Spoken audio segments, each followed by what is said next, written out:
Hello, hello, hello. I am author and entrepreneur, the cerebral palsy vigilante, Zachary Fennell. Being an author, someone who has a YouTube channel, a blogger, all that is encompassed in the cerebral palsy vigilante, living with cerebral palsy. Everything of all that creates a need to be organized. And I know I'm not alone in this, as today I have welcomed back to the channel Daryl Perry from Your Level Fitness, as we are going to talk about organization systems. Daryl, thanks for coming back. Always happy to be here, Zach, and I'm happy to talk about this because part of it's CP, part of it's not. I feel like I'm always running behind. So talking about organization and systems, I'm here for it, man. I love this topic. All right. So you talk about, running behind. I was just running, give a brief run through of all the different, some of the different elements in my life. I wouldn't say all of them, but some of the different elements in my life. So you know, let's start by just diving in. Like, what are the different aspects or elements of your life which create a need for for organizational systems? So I think the obvious one is going to be the stuff work wise, because like you, I do a lot of content, a lot of online stuff. So if I'm not on top of that, it's very easy to get behind, overwhelmed, mix things up. Like it's very and I am not a fan of that. I tend to panic when things are all over the place like that. But where organization really starts for me, I think, is in my morning routine. It has nothing to do with technology. It has everything to do with easing myself into the day. And I think where that started is I heard something way back when, where Jeff Bezos was saying first thing in the morning, he just doesn't really do much. He kind of eases into his day. And when I heard that, which probably would have been over 10 years ago now, I was like, if he can ease into his day, I should probably be able to do that too. So it's I have a morning structure and kind of a system, but it's really to get me primed for everything else that I'm going to do in the day, and I kind of ease into it. Very interesting. A couple of aspects there that caught my attention because I know that was one of the things I think of is we talk about work being, organized for work with creating content and, those different elements, but creating just the self care, and that's part of what organization systems do. They allow you to provide better self care for yourself. And one of that's not just, the physical element, but the mental element. So you don't get overwhelmed and exhausted and feeling defeated all the time. And you the other one of the questions I was going to ask you was is if there was a particular moment where you know where you learned to become more organized. And I think what you were like kind of there about Jeff Bezos, and that, correct me if I'm wrong, for anyone who doesn't know, that is the CEO or the owner of Amazon, correct? Well, so that's where that particular thing kind of resonated with me. I think for me personally, I I think in today's world, being able to take care of your mental energy and protect yourself, that is the advantage. Because if you think of how again, and a lot of the work you and I talk about is content, but anything that has to do with productivity or deadlines, we now work at a place where people are constantly wanting things to go, go, go, go, go. And I think the only way that you can stay on top of it, that you can be mentally sharp, that you can take care of your mindset, your headspace, and all of it, is to really be as organized as you can. So probably as the technology stuff started to ramp up and everybody became obsessed with AI, because they're like, hey, look, and you'll cringe, I know, even if I don't see it on your face. I can create a book in 3 minutes and like throw it out to people. That the basic definition of AI slop, right? Yeah. So like when people started doing stuff like that and everybody's like more, I'm like, well, on the other end of this are human beings, and like we can only take Yeah. so much. So like the competitive advantage, I think, is not more. I think from a content standpoint, I think it's how clear can you make your message and make it as compact and as direct as possible, because everybody's overwhelmed. And I think in order the advantage of not only of in work, and also what's going to give you the most meaningful life, is to be able to be organized. So I think for me it was a really relatively recent thing, because I fell into the hustle culture thing for a very long time. And because like there is no end game to the stuff that you and I do, which is wonderful. Like it's ongoing. The game never ends, but at the same time, the game never ends. So it can be very overwhelming too. Yes. And there's some different, because for me, I know like I could go back on that first moment of where I need to be more organized. I go all the way back to college, my freshman year of college. So this would have been 2005, 2006. I was working a couple days a week, a part-time job off campus. I was taking a full course load, Mhm. and so 16 courses or 16 credit hours, maybe 16 or 18. And I had this. I'm like, oh, this, I have this paper, but that's not due till next week. And I got to class, and my friend goes, oh, you get your paper done? I'm like, oh, like that's not due till next week. And we were sitting like right up front with the professor, and she goes, no, it was due today. And then the professor's like, yeah, it's like, and I'm like, oh, it's like, so after that day, like after that moment in freshman year of college, it's like I was trying just to keep like everything I needed to do in my head and Yeah. just map it out that way, that I totally like the week sped up by me, and I didn't realize that, like, oh wait, that's no, next week is this week. If you're listening, that makes sense.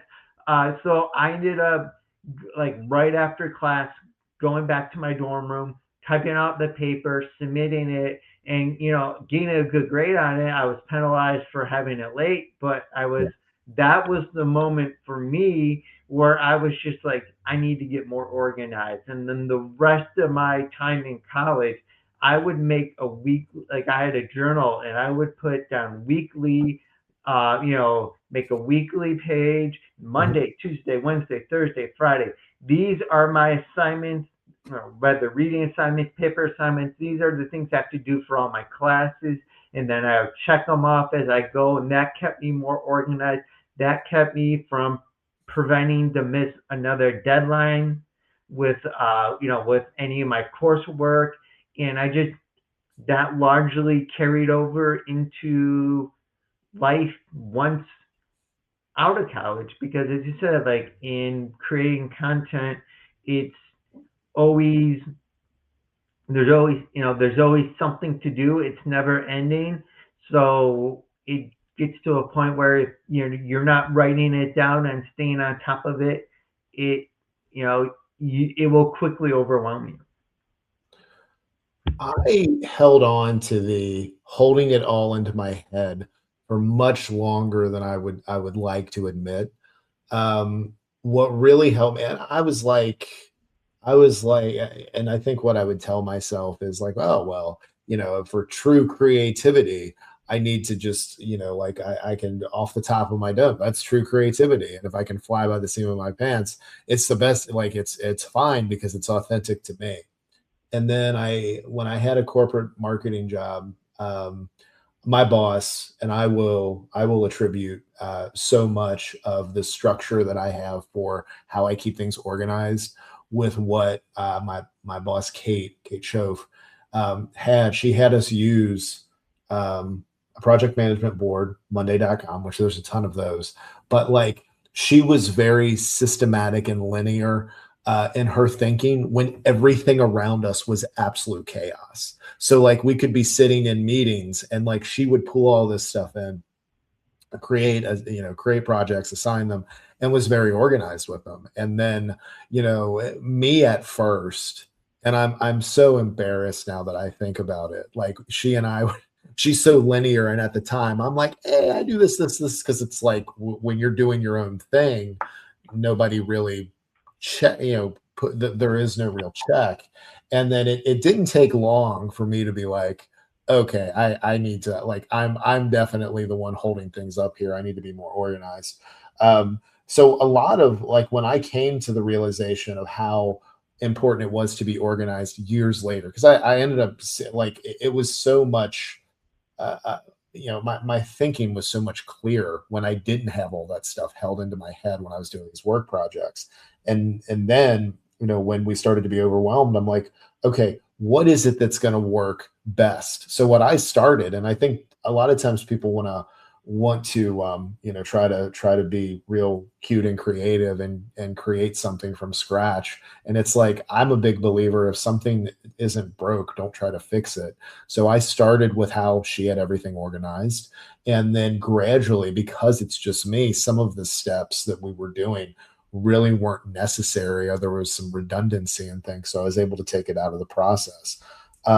So work wise, I owe her a huge debt of gratitude for just how I systematize things. I also think it's important, to have things that aren't nearly as organized. So, like, I've recently gotten into just trying to read, um, just traditional books. I like the feeling of the pages. I've turned into that person. But I don't. I just go to the library and whatever the staff recommends. So there you go. Your recommendations are valued. um and I just, like, I'll read it. I don't track things on Goodreads anymore. I have an Audible account, but I don't, honestly, like, when I'm reading, I think it's good to have stuff that isn't so, in order to be systematized and structured and organized. I think you also have to have things where you just kind of aren't as worried about it and just kind of go with the flow. And since you mentioned, referred to my, I call it my Clark Kent job to go along with the cerebral palsy vigilante narrative. I work at a library, and and so with since you mentioned that, this kind of goes for anyone watching this and be like, yeah, but I don't create content, guys. I don't like this isn't relevant to me. That's not true. Actually, it was a few weeks ago, beginning of the month, I was in the middle of a stretch of, or close to the middle of the stretch, where I was working 7 days in a row, and I had the night before I started that 7 day streak, I I'm somebody who, whether this is organization or just self care, needs to get 8 hours of sleep a night to be at my best. And when I got caught up, actually, I believe it was doing the closed caption. I was so determined to finish the closed captions on the last video we did together that Yeah. I ended up being up till, like, midnight or a little past midnight. So I basically had about 6 hours of sleep, and, got through Saturday, Sunday. Monday, I was just, I was struggling to get through. I was trying to push myself through at work, and I just got to the point where I made a big mistake on a, passport I was helping someone with, and, we got it all corrected and everything, but it was like I was beating myself up for doing it, and I just got to a point. You know what? I turned to and I'm so thankful I work in an environment that I'm able to do this. I turned around to my coach, like, I'm not in a good headspace right now. I need to go take, 5 minutes. And when I took that time, I was just like, okay, don't beat yourself over this. Just do what you need to do to correct and move on. But I just couldn't get this. Like, I felt like it was one of those moments where I just want to go in my bedroom, close the door, turn the light off, and sleep. And I got back, and I was just like, you know what? I'm gonna talk to the person in charge and be like, hey, I'm I'm just tired. Is it possible we have the staff? Would I be able to go home when the next shift gets in at 1 o'clock? And I went home earlier that day from work, and basically slept the afternoon until the next day. And part of the reason I didn't force myself to go through is because normally on a Tuesday, which seems to be the day we film, I don't go until later in the day. But with yeah, I picked up an extra shift, so I was going in earlier. I'm just like, to make it through the entire week, to show up and and this is the point I'm getting to, is like, to show up and be at your best for others, you first need to prioritize and take care of yourself.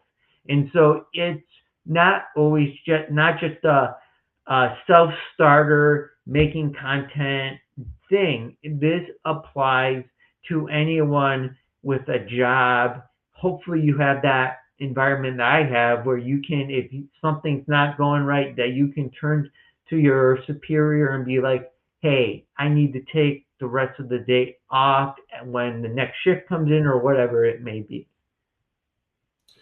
Yeah, I like there's a few things that you called out here that I think are huge. One, this does impact all types of work, and it impacts everybody's life, and taking care of yourself is extraordinarily important.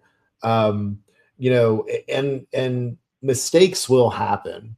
And if you're working in an environment where there's this whole culture of we don't tolerate mistakes, I'm sorry, because it's not true. Everybody at the every level of things, um, mistakes happen. No matter how much prep you put into something, no matter how much time you proofread something, like, mistakes are going to happen.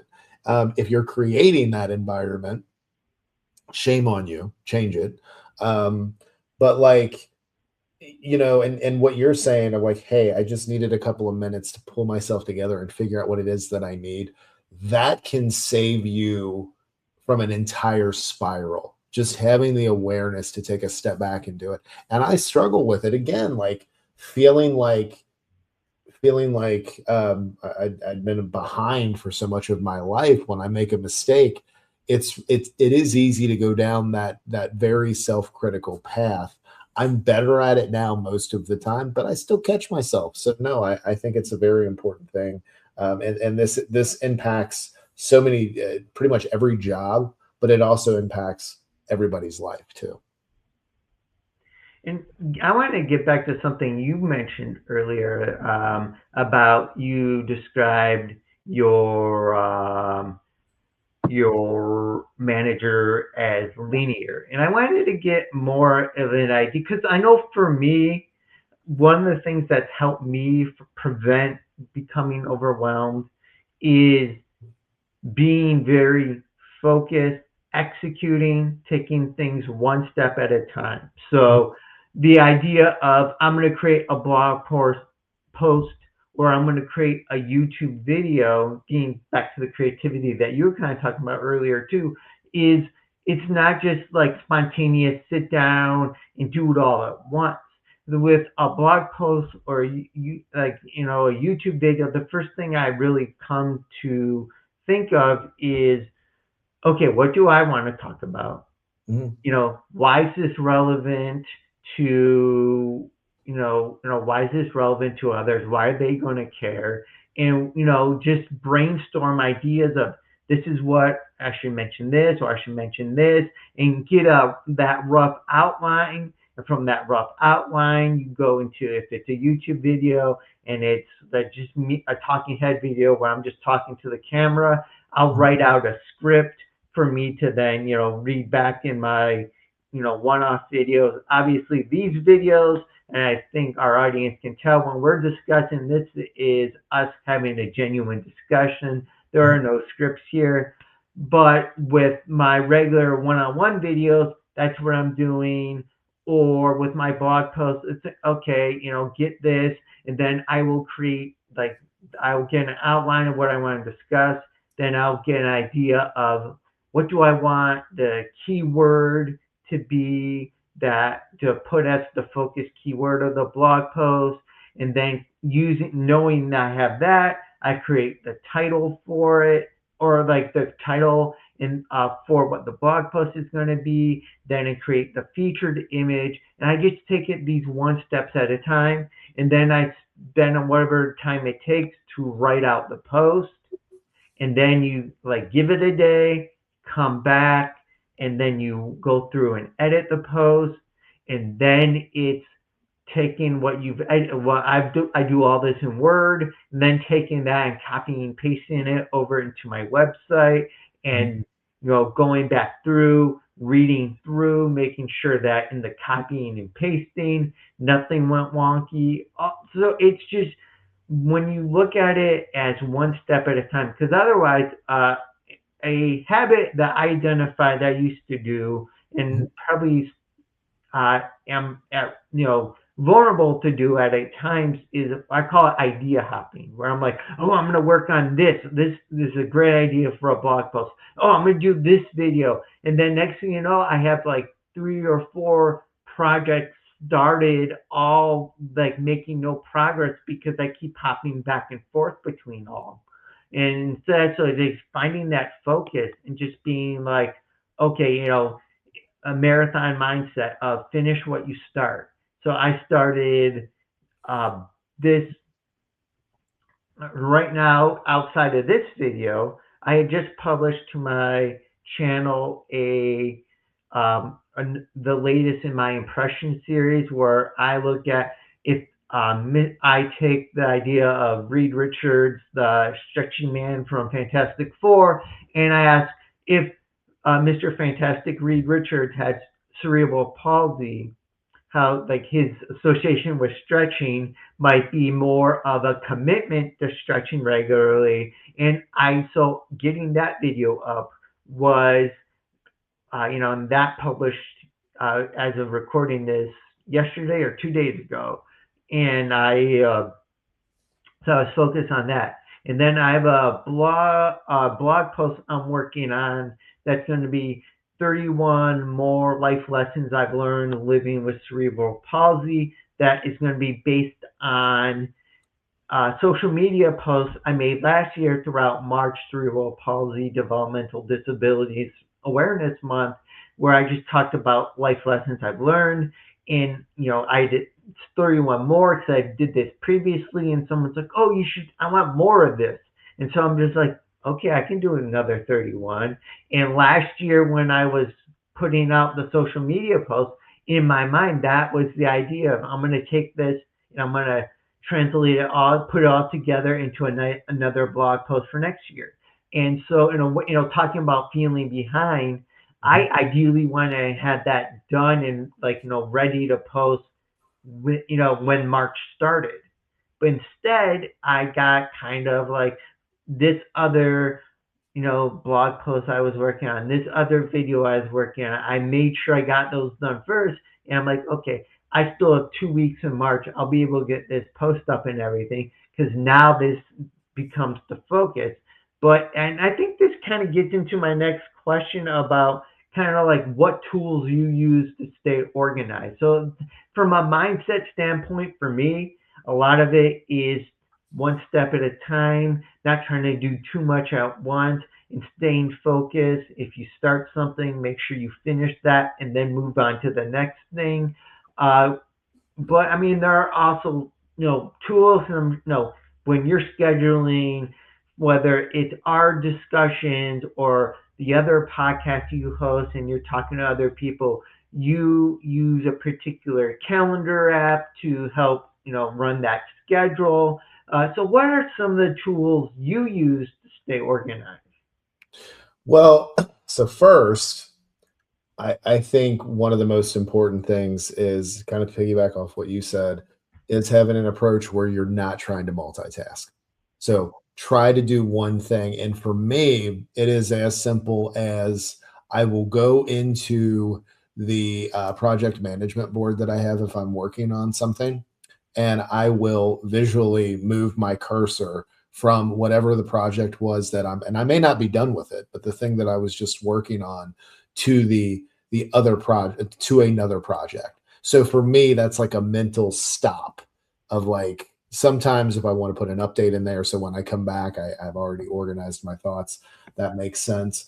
But I that is my mental. We're moving from this task to the other. I also try to only keep the tabs open on my browser that are the project I'm working on. I try not to get into the big, endless thing of tabs.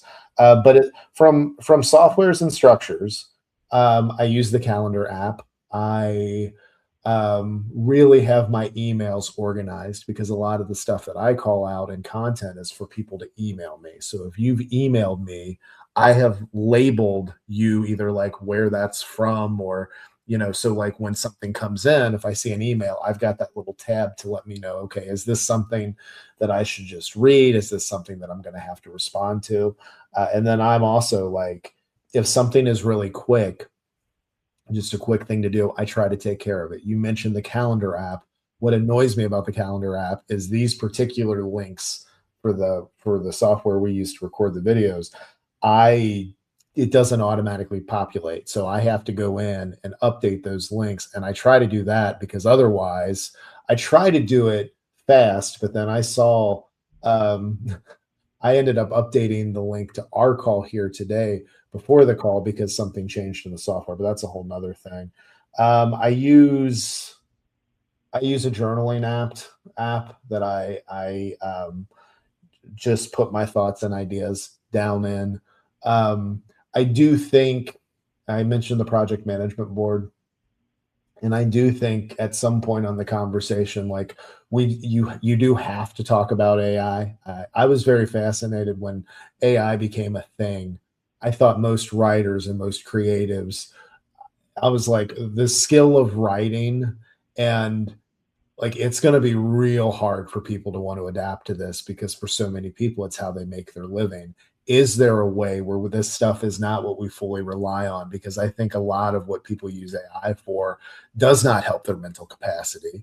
I think it actually diminishes their skills. Yes. But I also think there's another way of doing this. Like for instance, I worked in marketing strategy and execution for years. I have an ongoing conversation with just the basic chat GPT that I have, where it's basically a strategy meeting. So I will talk to it as if it's a person. I will say, hey, when we, like this is a good note, let's, remind me of this. And it will actually set reminders, but this is something because we're actually having a conversation. I think what most people do are like, write me an 800-word article on this. And then they just like copy and paste it on their website, which makes me cringe. But I think there's smart ways that you can use AI. I think a lot of stuff, like if you're using software programs that have tried to bake AI into their offering, I'm not a huge fan of that. I know because I have, again, email marketing is something that I do a lot in, and the platform I use will say, oh, well, we'll go ahead and create these flows for you from scratch. And it's like, it's not it's like 60% of what it should be. So it's like if you really will, if you want to use that as something as kind of your bare basics to start with, yeah, sure, okay. But I think a lot of I think there's smart ways to use AI, but I think there's a lot of extra junk that we don't need. And I think a lot of software platforms, as we're talking about this in March of 2026, have tried to cram AI in where it really doesn't fit. So that's but I do have my ongoing conversation, which helps me stay organized. But that's pretty much what I use. Yeah, I mean, to sidebar for the moment to talk about AI, my familiarity with it is more along the lines of if you're doing a Google search and the AI overview that comes up, or, I I've fooled around a little bit with a couple of like the image generators to more of humorously for Yeah. my own Yeah. purpose, like create images and see what they look like, as opposed to um, using an image generator to create something for a thumbnail for a Right. video Yeah. or a blog post or anything. It Yeah. just personal kind of amusement, and I just like, to me, AI, the there is like, there was a time where I had one of my colleagues call and be like, "Hey, my wife says that the library's not open this day, but I know I'm on the schedule. What's it's like we're open, right?" I'm like, I'm like, yeah. So if you looked in the AI overview, it was like Ohio Public Libraries, most including Yeah. Cleveland Heights, Cuyahoga County, are closed on Labor Day or whatever the holiday was. And then if you hit more, it's like the library, Cuyahoga County Public Libraries and others are still open. So it was saying both we were closed and open. And so that would be maybe a conversation for another day to get more into the weeds of AI and discussing Absolutely. the use I of totally that get it. and Yeah. everything.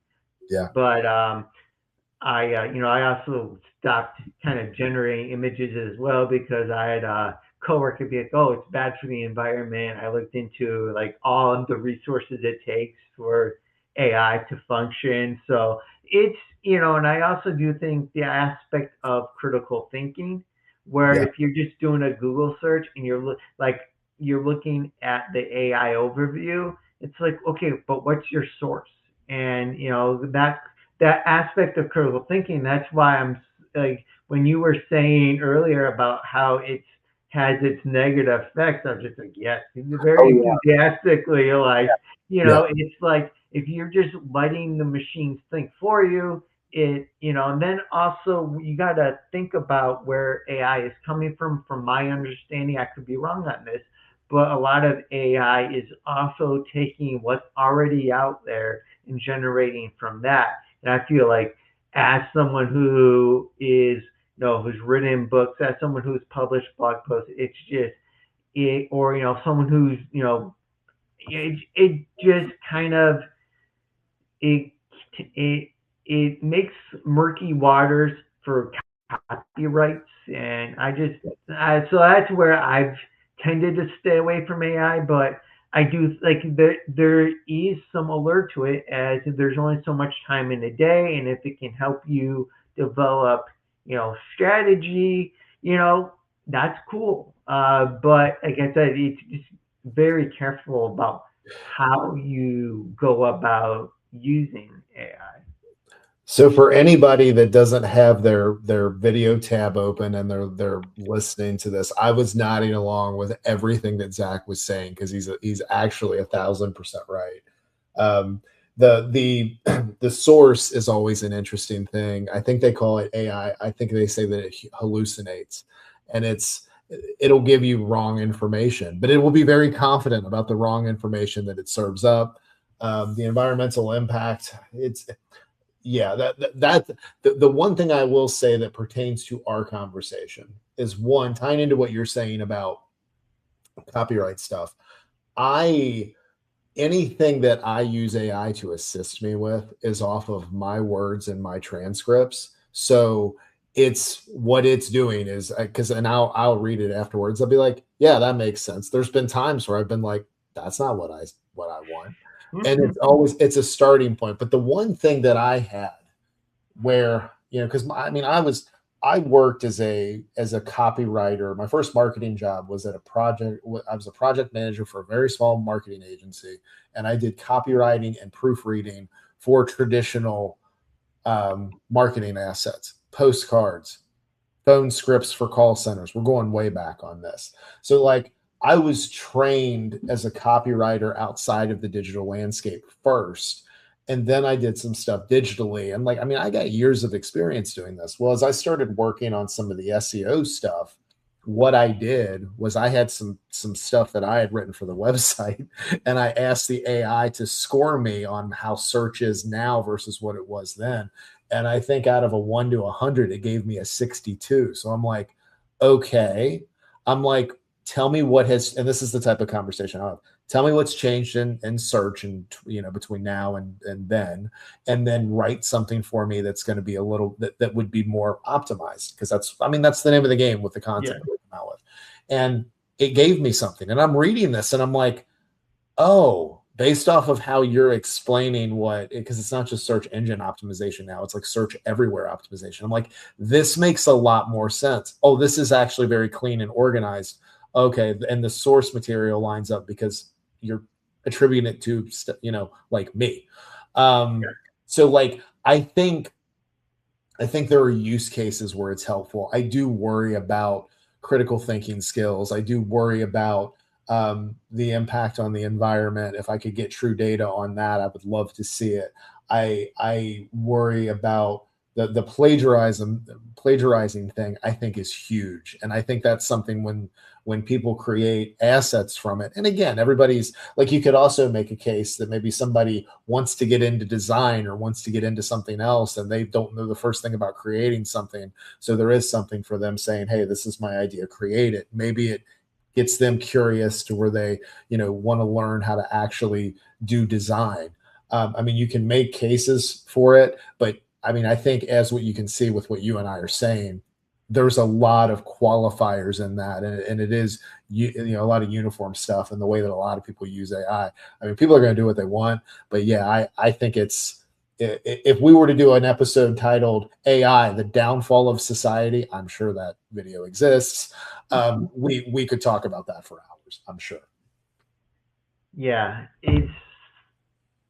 there's the, you know, what we've already discussed with AI, and you could go on and talk about it more and talk about where things are heading with it, and that it has its appeal as it feels like less work. But I also think when you get into the idea of basically whether you create content and you are a business owner, or if you just living your everyday life with family and friends, essentially you are your brand.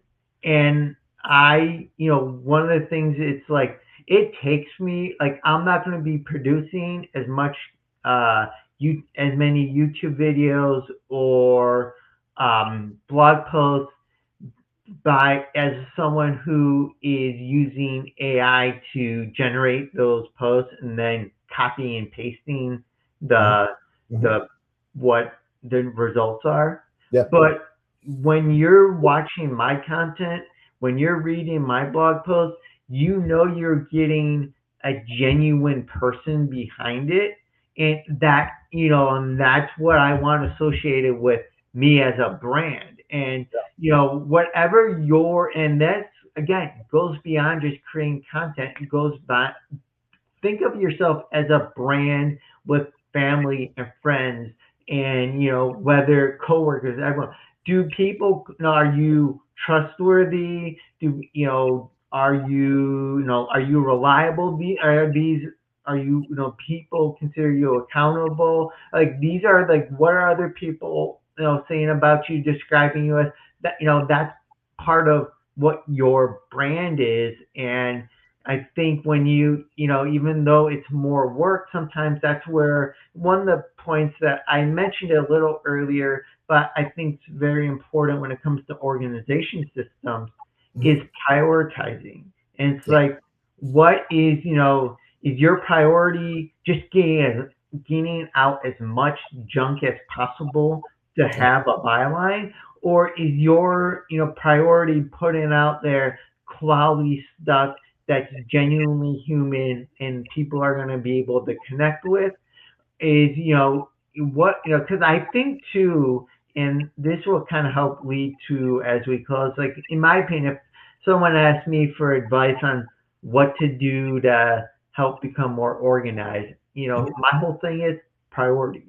Yeah. Having cerebral palsy means my first priority is taking care of myself physically. That way I can show up for other people and be able to concentrate and not be thinking, oh, my hamstrings are tight again, or no, dragging my foot and at being more at risk of tripping and falling. So my priority is, I got to take care of myself. And then, even though I have my job as a branch service clerk with Cuyahoga County Public Library, and just since I mentioned them, I will say that everything I shared today is my opinion and is not a reflection on my employer. These are all my personal opinions, not theirs. And with that legal disclaimer aside, uh, you know, that, I like helping people. My position allows me to help people, which provides me fulfillment. And then the content I do create, I want to be able to, you know, the Reed Richards stretching video. I want people to feel more comfortable, like, oh yeah, stretching, it's not something I have to do. It's something I get to do. It's going to lead to a better life for me. That kind of stuff is, so it all, like, this all lines up with my priority of making a positive impact on others. And so you have to really define, what your priority is, and that's going to influence essentially the aura around you, your brand. Is What advice would you have, Daryl, for someone who's like, how do I get become more organized? So everything that you just mentioned is absolutely it. You got to be clear on who you are and what you want to bring to the table. I will say, for anybody that is wanting to create content, what Zach just said about the being human and putting this out, it's sad to say, but that's a differentiator in today's world. And I truly believe that that's what people are interested in, hearing genuine stories. And how you tell your story is 100% up to you. And I think we live in a time, again, where there's so much noise, that what really cuts through is being thoughtful, being empathetic, and being genuine. And I think that the way to do that is you got to be clear on what you want to bring to the world. And for me, it's much the same thing. I want people, I want people to feel optimistic when there's a lot of reasons for them not to. I want people to feel empowered when there's a lot of reasons for them not to.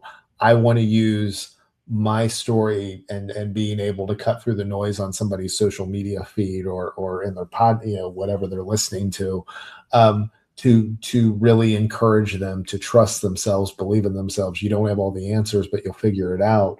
I think you just got to get clear on who you are and what you want to bring to the table that's genuinely yours. I think if you're not, and again, this kind of leans more into the content stuff that we talk about, you could get swept up into a number of different things, and then you end up just blending in, which, as you know, we don't want to blend in. What is it that we want to do?